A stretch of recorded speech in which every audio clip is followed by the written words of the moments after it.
It's like a dream come true. We got a huge $300 million inheritance in our very own company. When the workers saw my sister-in-law, Mary, celebrating our dad's inheritance, they started whispering to each other. They were super happy, and Mary proudly said, "Shay, keep it down. This is the moment when my husband gets to take over the company and get $3 million." After hearing that, one of the workers burst out laughing. My older brother, sitting next to his confused wife, was reading a will from the lawyer. His face went pale as he read it. "Look at this," my brother said, showing her the will. She screamed. "I'm Lucy, 29 years old, and I work for my dad's business. When he was young, my dad had the smart idea to start a business from scratch. Over time, it grew into a decent-sized company with lots of workers. But right after starting the business, he got into debt. Even as a little kid, I could see how tough it was for my dad. Even when the company got bigger, I still wanted to help my mom with her clerical work in the office. My parents told me I could go to college and choose any career I wanted, but I really wanted to work for my dad's company. That's all I could think about when I finished high school. When I joined my dad's company, Bob, who had been working there for a long time, was the first person to teach me about business. He didn't treat me differently just because I was the boss's daughter. Thanks to Bob, I got to learn a lot about how the company works. My brother Tom, who's only 2 years older than me, went to college to learn about management. He was always proud to tell people that our dad ran a business and that he would take over one day. Tom's friends would ask him, "What are your plans after college, Tom? Are you going to find a job?" Tom would say, "I don't need to find a job because I'll be working for my dad's company. I'll become the president eventually, so I'm taking my time to learn about management until then." "Wow, you're going to be the next president. That sounds like a really stable future. I'm kinda jealous," one of Tom's friends said. "Tom, you have a younger sister too, right? Won't there be a competition over who gets to take over the company?" Another friend asked. "Yeah, I have a younger sister, but she's just finished high school and she's pretty down to earth," Tom replied. "You always say that, but I've heard she's actually doing some important work behind the scenes at the company. If I become president, I'll make sure to keep her on board as long as she listens to me," Tom assured.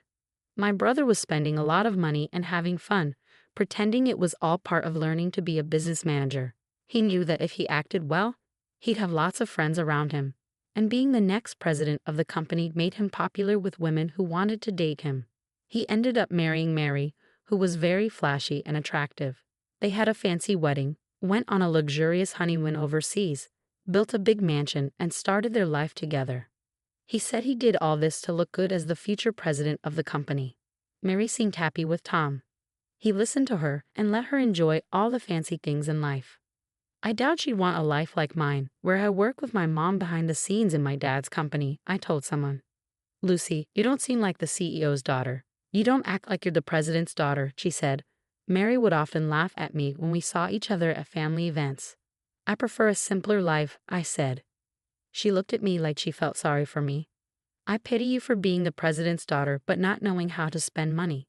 You still live with your parents and have plenty of money, so you don't need to work hard. And with your title, shouldn't men be drawn to you?" My brother chimed in, "Yeah, she's right.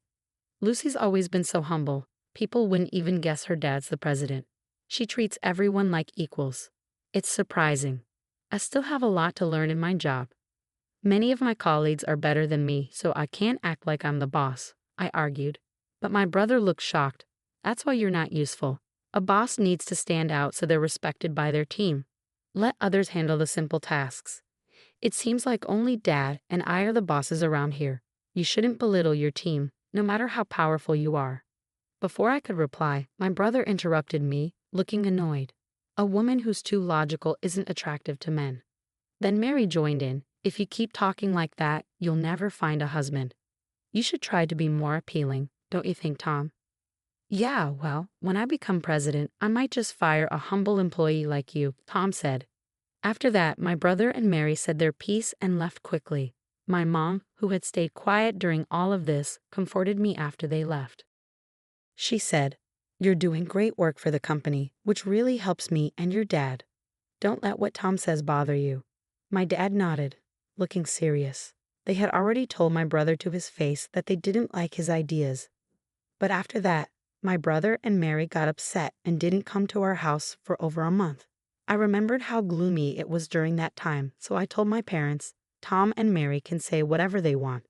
After that, Tom and Mary kept living their lives however they wanted, going to fancy restaurants and luxury resorts. It was all to make it seem like Tom would be the president of my dad's company one day. My dad was working really hard to grow his business, but one night at home, he started complaining of chest pain. Dad, are you okay? Just try to stay calm. I'll call for an ambulance, I said. Lucy, grab this. As we waited for the ambulance, my dad motioned to a drawer and told me he had a letter for me. I hurriedly grabbed the letter from the drawer. I want you to read this if anything happens to me. Everything else is up to the lawyers, he said breathlessly before losing consciousness before the ambulance arrived. Despite being rushed to the emergency room, he died without regaining consciousness. My brother and Mary were away on a trip when my father passed away, so they couldn't be there for him. They returned from their trip 2 days later. At the end of my father's funeral, Tom said, "We're just glad we arrived on time." I never imagined my father would pass away while we were on vacation. I was shocked. My brother and Mary showed up at the funeral without any worries, not acknowledging that my mother and I had been left to handle everything. I talked to my brother about it in private, so the other employees wouldn't hear. Couldn't you have come back home sooner? I asked my brother in private. What? I couldn't. Our return flight was already booked. My brother replied without offering an apology, then turned to address the employees. Thank you all for your support. From now on, I'll be stepping into my father's shoes with dignity, he said. Mary glanced around at the employees, who had gone silent at my brother's words, and praised him, saying, "That's exactly what Tom would do." Everyone's impressed, right? It's only natural, considering my husband's dignity. With pride, my brother said to me, "Lucy, isn't the ceremony about to begin? Please lead the way." I was annoyed by my brother's tardiness and his arrogance, but I led him and the employees to the meal ceremony table. My brother continued to act arrogantly as we ate. "Lucy, isn't the quality of this food questionable? It might lower our father's reputation as president," he remarked. "Mom and I already discussed it and agreed on the menu. Plus, I don't need you telling me what to do. This is why people don't understand what it means to be president," I snapped back. He not only bossed me around but also gave orders to the other employees serving the guests. "You're useless," he declared. I hurried to intervene when I heard my brother ordering Bob, a longtime employee, around. "Tom, that's not right. Don't talk down to Bob or any of our employees. They deserve respect. Why should I act humble in front of someone who's just an employee? They should show me more respect as the president," he argued. Mary joined in, backing him up. "That's correct. Lucy, stop disrespecting Tom, the president of the company. If you keep disobeying him, he can fire you. He's in charge," she warned. Just as my brother and his wife were getting worked up, a man showed up. "Sorry to interrupt. Your father asked me to handle his inheritance," he revealed. He was the lawyer my father had hired while he was still alive. Then it hit me. My father had mentioned before he passed away that he had already hired a lawyer. It seemed he had been preparing for his death and had spoken with a lawyer a few years back. My brother and Mary's faces lit up when the lawyer mentioned inheritance. They eagerly welcomed him into their room. Tom said, "Thank you for coming. Let's get this done as soon as possible." But as he spoke with the lawyer, Tom started to cry. Wasn't my father's inheritance supposed to be $300 million? Mary, upon hearing this, couldn't contain her excitement. $300 million. That much money for our company is like a dream come true. The employees started whispering when they heard this. Mary proudly announced to the grieving employees, "Quiet down. This is the moment when the company and its $300 million inheritance passed to Tom." Upon hearing this, one of the employees burst into uncontrollable laughter. My brother had the will and was reading it next to Mary, who was puzzled by the employee's reaction. My brother's face went pale as he read. Mary, according to the will, the entire company will be inherited by the eldest daughter, Lucy," he stammered. He stared at the will for a moment, then erupted. "This can't be. It's wrong." The lawyer, sounding troubled, confirmed, "This is a legally binding will." My brother's voice grew more strained. "What? I can't believe this. How can Lucy become president instead of me?" "Maybe Dad was just getting old and forgetful," Mary chimed in. Yeah, your father wasn't thinking straight. A will made by someone losing their mind is worthless. Hearing this, I lost it. I couldn't stand by while they insulted my late father. I couldn't let anyone, even family, disrespect my father, who was a good man till the end. Stop. The idea of my brother Tom becoming president is even more absurd, in my opinion, I asserted. My brother was furious. What are you trying to say? That I'm not fit to be president? He snapped back. Without hesitation, I fired back, you're absolutely right. How can you lead this company if you've never contributed to it? Don't be ridiculous. Mary and I even built a mansion fit for a president, and we made sure to project the image, he defended. Building a mansion unsuited for a leader and dining extravagantly? That's not good for business. And didn't Dad cover most of the costs for that house and extravagance? How would you even know? I countered. Just before he passed, Dad left me a letter. In it, he outlined all the money he had spent on you and said he would give you a gift during his lifetime. So your share of the estate is practically nothing, I disclosed. Mary panicked. Hold on. Is the inheritance really worth $300 million? Have we already spent that much? It's not fair that we're left with so little. The employee who had been laughing earlier quickly approached Mary and explained that $300 million is from the company's assets, not personal wealth. I'm sure all the employees here understand that. Company funds aren't meant for inheritance, I clarified to Mary. Exactly. The company's money isn't meant to be divided among family members, so I doubt my brother's share is significant, I added. That's heartbreaking, Mary sighed. Oh no, Lucy. Mary was shocked. The inheritance? $300 million? My brother suddenly stood up as if he'd had a revelation and shouted at the employees, Do you really want a plain woman like Lucy as your company president? You must see that I'm more qualified. I have the same charm as my father. None of his colleagues sided with him.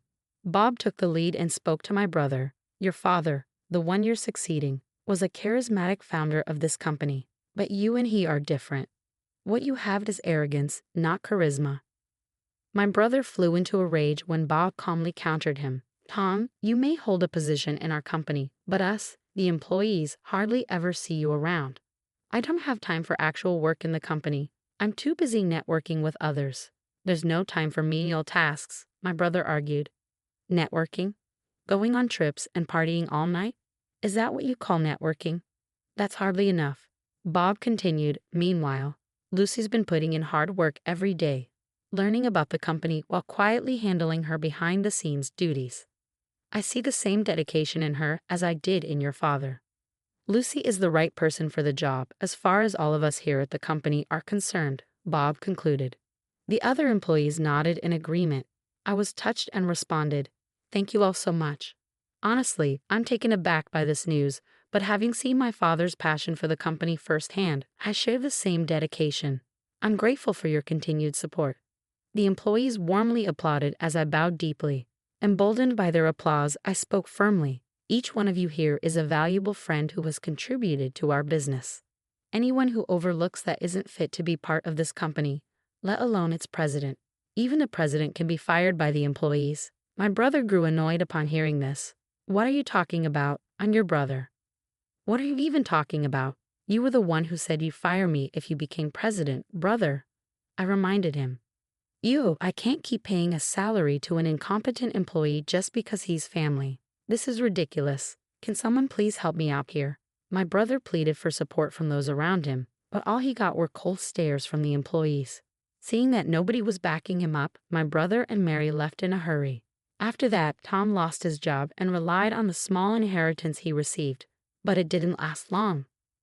Can you lend me some money, Lucy? He asked, kneeling before me. I was disgusted by my brother's behavior. Even after losing his job, he didn't try to find a new one and was still expecting help from the family. I firmly told my mother not to give him any money. His friends, who had once been supportive, turned their backs on him when they found out he lost his presidency to me, his sister. When Mary married my brother, she had envisioned being the wife of the company president, but none of her friends showed any sympathy for her. As their financial situation became dire, my brother and his wife decided to sell their mansion. The proceeds from the sale could have sustained their lifestyle, but without any income, their savings quickly dwindled. When they had nothing left to sell, They struggled to cover their expenses. Eventually, they realized they needed to find work. However, no one was willing to hire them because they lacked any work experience. Eventually, Tom found a part-time job at a convenience store. Now, he's in an unfamiliar role, facing criticism from younger coworkers. Mary's situation changed too. She's no longer a full-time housewife but now works as a cashier at a supermarket, alongside the very part-time housewives she once looked down upon. Her salary is low. Meanwhile, I'm using my experience from behind-the-scenes work to help the company grow. With support from Bob and other employees, the company is thriving. Ironically, my brother's situation has strengthened employee unity. I've pledged to keep working with my mother to expand the business, aiming to bring